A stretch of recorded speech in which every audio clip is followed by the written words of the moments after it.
ताज्या बातम्यांसाठी महान करेला सबस्क्राइब करा आणि बेल आयकॉनला क्लिक करा। कन्नड म्हैसाळ बंदरा दुसऱ्यांदा पाण्याखाली। प्रथमच मे महिन्यामध्ये बंदरा पाण्याखाली, वाहनधारकांची गैरसोय। संपूर्ण महाराष्ट्रात मान्सून पूर्व पावसाने धुमाकूळ घातली आहे। कोयना व चांदोली धरण पाणलोट क्षेत्रामध्ये मुसळधार पाऊस पडत असल्यामुळे कृष्णा नदीच्या पाणी पातळीत मोठ्या प्रमाणात वाढ झाली आहे। राजापूर बंदरातून अलमट्टीकडे 17,500 क्युसेसने पाणी विसर्ग होत आहे। मान्सून पूर्व पावसामुळे कधी नाही ती कृष्णा नदीच्या पाणी पातळीत मोठी वाढ झाली आहे।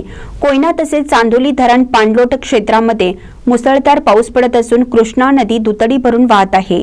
नदीलगत शेतीच्या पाण्यासाठी असणाऱ्या विद्युत मोटारी काढण्याची लगबग वाढली आहे, तर जनावरांच्या चाऱ्यासाठी लावण्यात आलेले गवत पाण्याखाली जात असल्याचं चित्र पाहायला मिळत आहे। एकंदरीत सध्या पावसाची रिपरिप सुरू असल्याने जनजीवन विस्कळीत झाल्याचं चित्र शिरोळ तालुक्यामध्ये पाहायला मिळत आहे।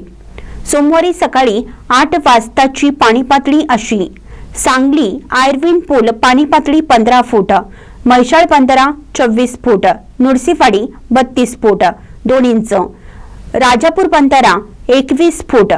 राजापूर बंदरा येथून पाण्याचा विसर्ग 17,500 क्युसेस याप्रमाणे आहे।